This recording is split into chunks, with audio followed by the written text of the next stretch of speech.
Recently, we've been practicing with factoring quadratic expressions. Starting today, I'd like to talk a little bit about how to solve quadratic equations. Now, quadratic equations are simply expressions that are set equal to 0 in these cases. So we're going to work on how to solve those, how to find the x value that will make these quadratic expressions equal to the number 0. In class, I had mentioned how revenues for businesses often follow quadratic expressions and quadratic equations. So I'd just like to start with an example that's along those lines here. We recognize that the revenue that a company produces is equal to the price that they set for the goods that they sell times the quantity or the number of goods that they sell. So in this particular instance here, if I would like to find the revenue when the company charges $10 per item and we sell 15 of those items, then we'd have a revenue of $150. Now, further analysis for this company might have determined that as they adjust the price for the objects that they're selling, the number of items that they end up selling adjusts too. Now, a business owner could perform this analysis. They may hire a company outside to perform this analysis for them.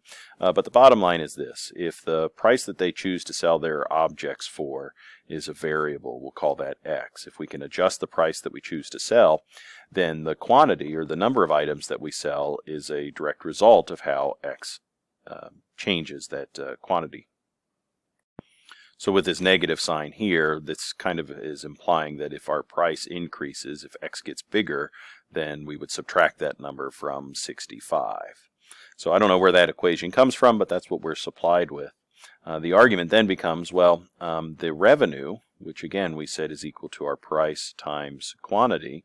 If price is x and the quantity that we sell is negative x plus 65, this revenue is equal to this equation now, where x is the price that we choose to set for our product. Now we can take this one step further and distribute this x into play, and we've got ourselves a negative x squared plus 65x. And now we've got a full equation that's built on x with no parentheses. And it's at this point that you start to recognize that we are dealing with a quadratic expression on the right side, and we would call this a quadratic equation altogether because of the equal sign. Now, as we discussed in class, my goal is to produce a particular revenue in class based on the revenue equation. Our goal is to reach $1,000, that is. So we would like to have $1,000 in place of R, and we know that that's dependent upon the x value that we choose for our the price that we set for the object that's being sold. And so we have the minus x squared plus 65x on the right side of the equation. Now what I'm going to suggest that we do, as I had mentioned above, is get our quadratic expression to be equal to 0. If we can make that happen, then we can apply the techniques that I'm going to describe throughout the rest of this video. So I do have two options. I can move the 1,000 to the right, but I'm actually going to choose to move this negative x squared to the left and the positive 65x to the left as well. And I'll do that by adding x squared to both sides of the equation, and I'll subtract 65x from both sides of the equation. That way they'll be canceled and disappear from the right. We've got an equation equal to 0, and we have x squared minus 65x plus 1,000 on the left-hand side. Now we haven't talked about how to solve these by hand yet. All that we know to do when we see quadratic expressions is to potentially factor them. Now this looks like a standard trinomial, and if it is standard with an a value of 1, it's factorable if we can find two numbers that multiply to make this last term that also add or subtract to equal this middle term. Now it will take some trial and error, but I bet you can figure it out. The two numbers that multiply to make 1,000 that also add or subtract to make 65 are the number 25 and the number 40. 40 times 25 is 1,000, and negative 40 minus 25 ends up equaling 65. Now if I had asked you way back here at the beginning, find two numbers that satisfy this equation, in other words, find two numbers that fit in place of x that make this right side of the equation equal to 1,000, we would be here forever trying to guess and check our way through that.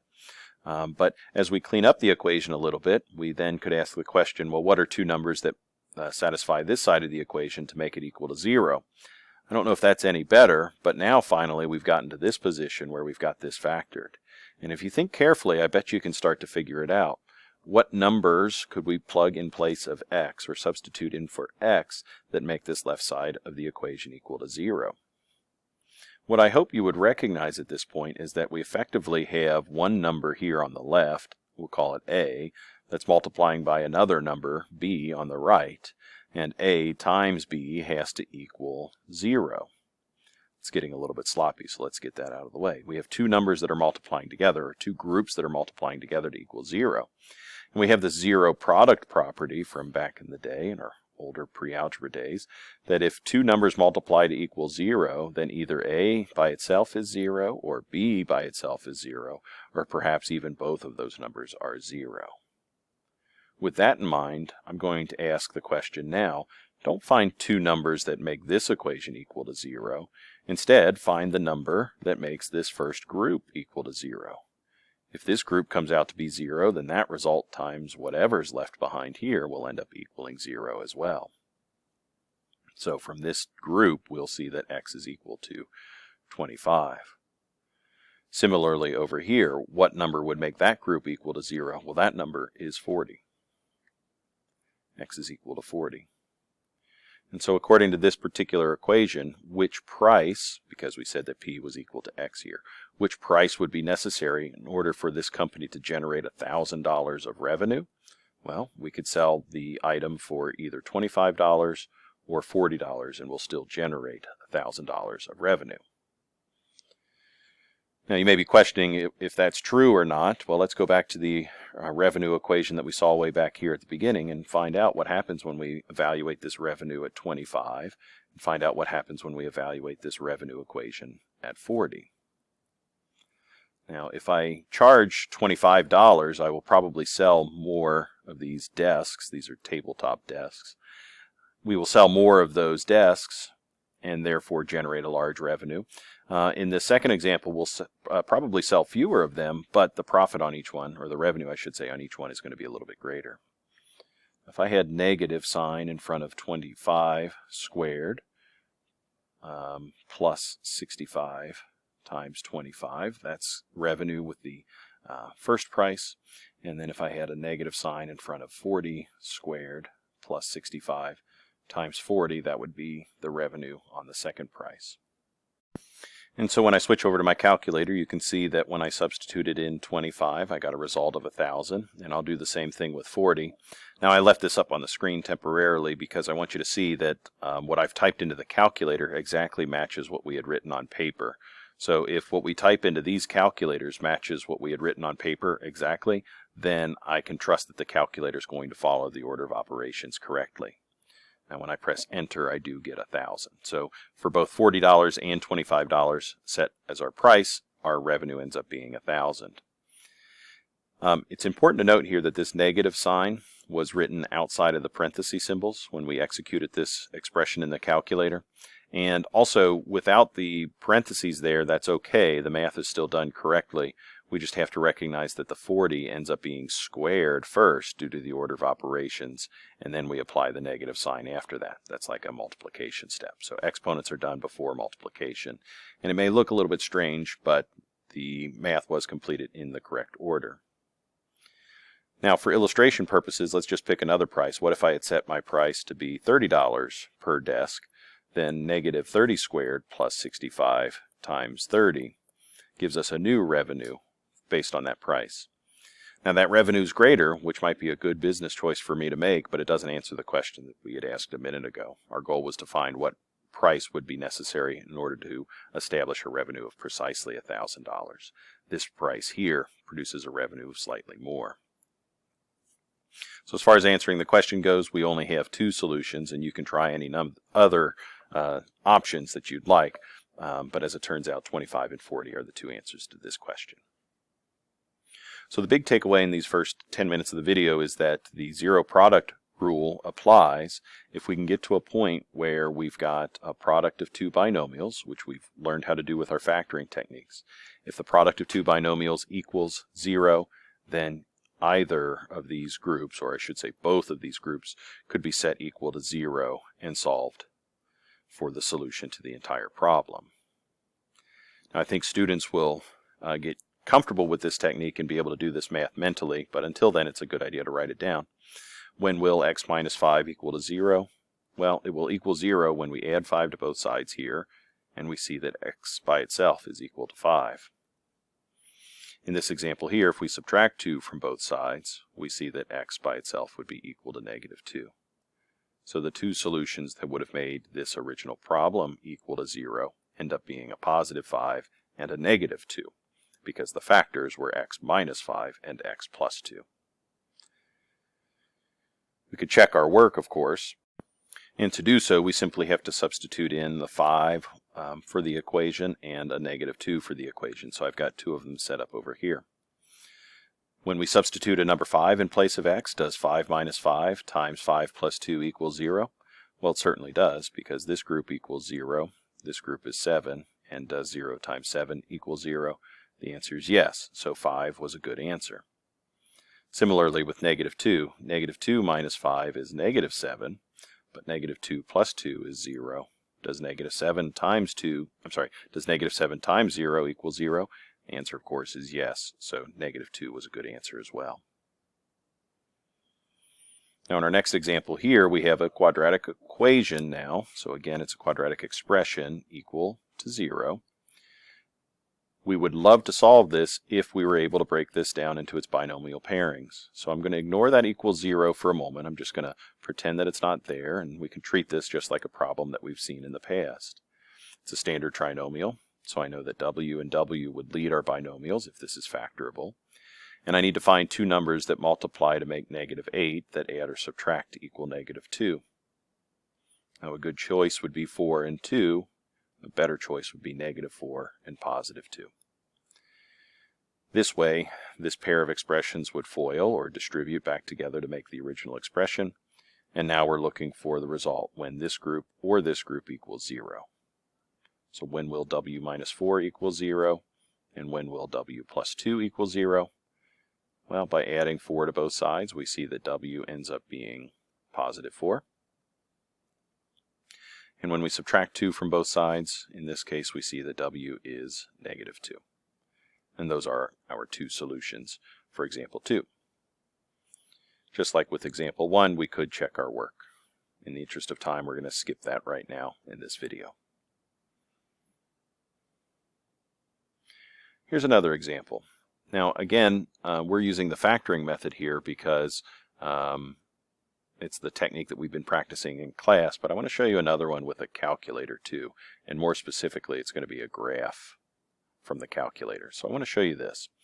Our technique so far would lead us to believe that if we factor the left-hand side, we should be able to find a pair of binomials that multiply to make 0 on the right. And the binomials can be established by finding two numbers that multiply to make 10 that add or subtract to equal negative 7. And I like 5 and 2 in this case, and more specifically a negative 5 and negative 2.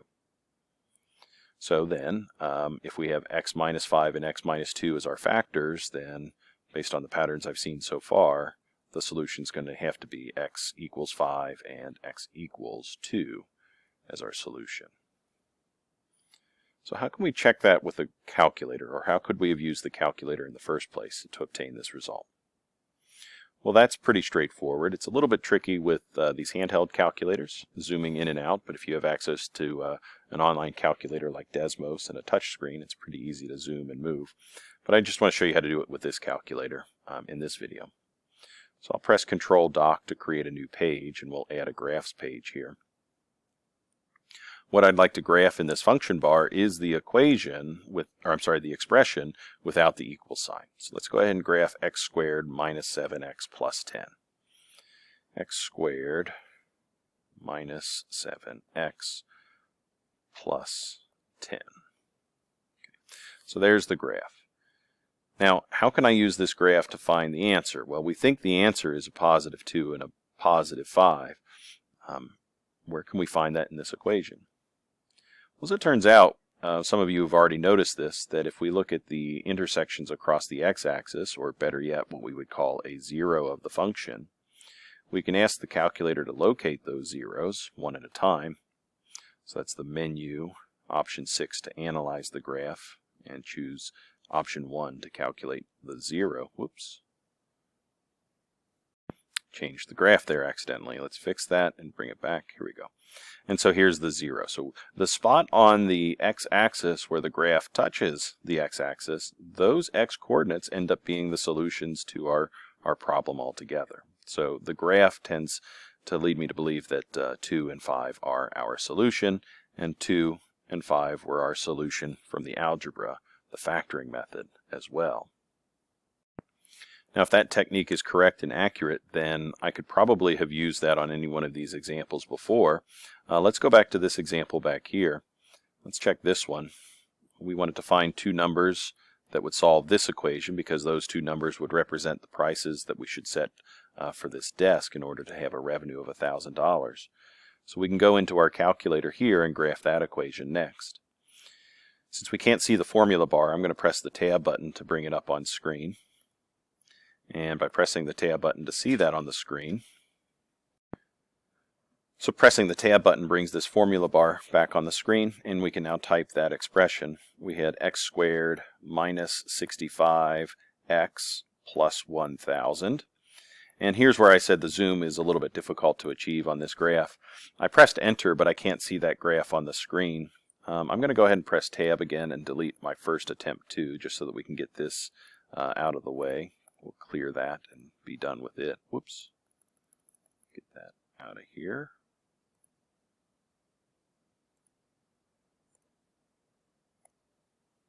Okay, sorry about that. I hit the wrong button and things went kind of wild there.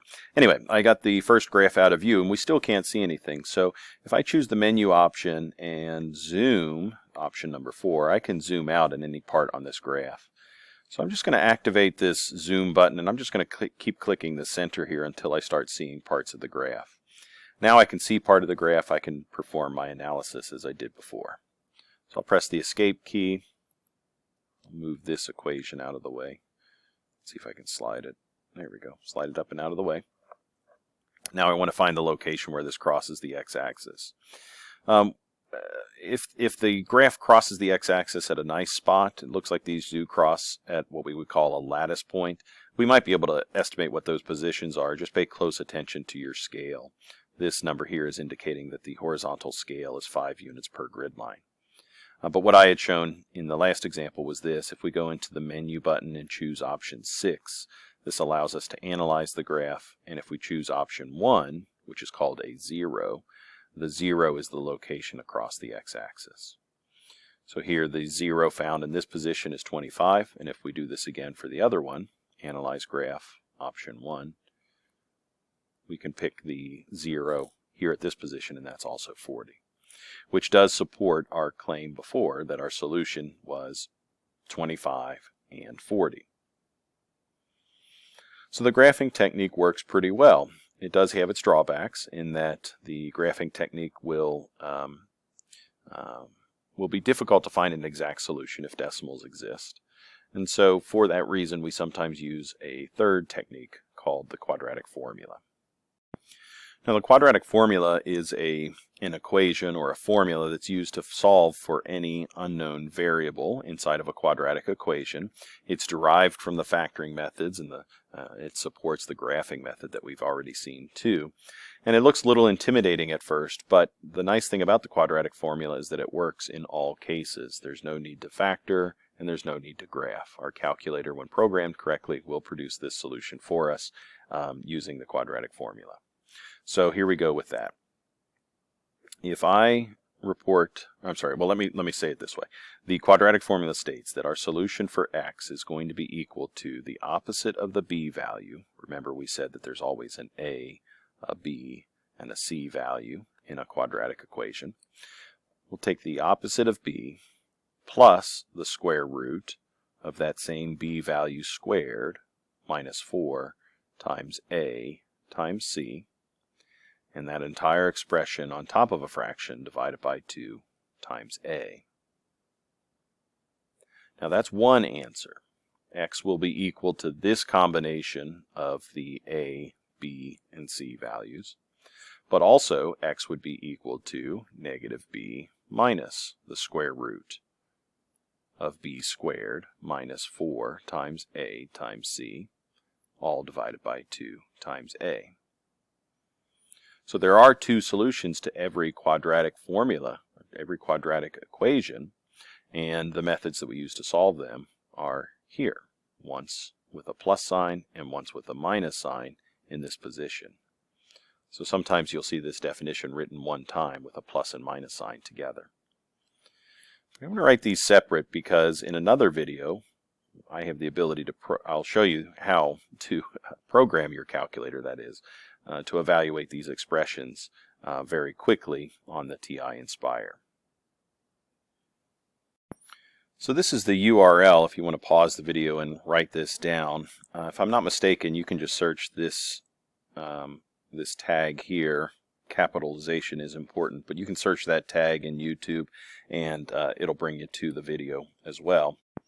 You can also search by name. The video has been named Programming the Quadratic Formula into the TI Inspire. Now if you program your formula into the TI Inspire, then it's very quick. It provides a very quick way for us to compute the result to a problem like this. We just simply need to identify our A, B, and C values to begin with.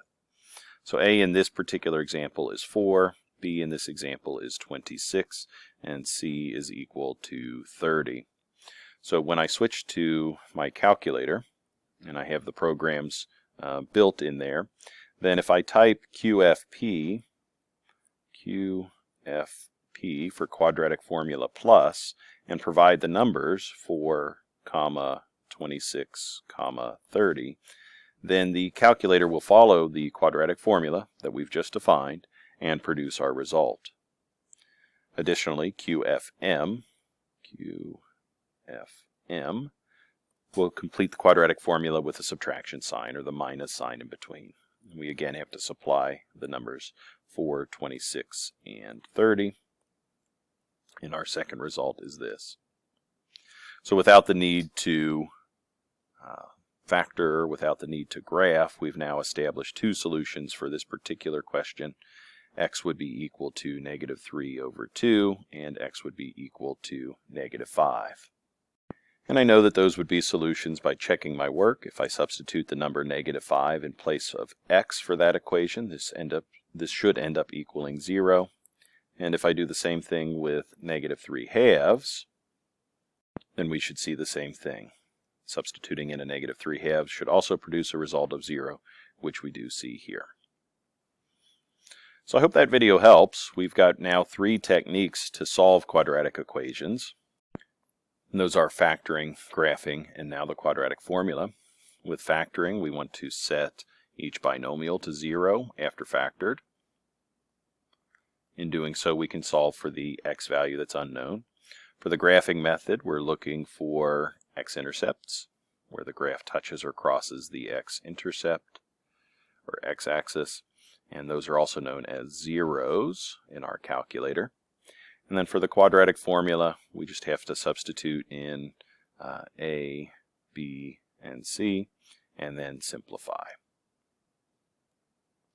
Now the calculator did a nice job of simplifying these examples, but there are some times, especially with what we would call a negative discriminant, a value that's negative underneath the square root sign, there are times that we'll have to simplify this by hand, and we'll talk more about that in another video. I think that's all for now. Thanks for watching.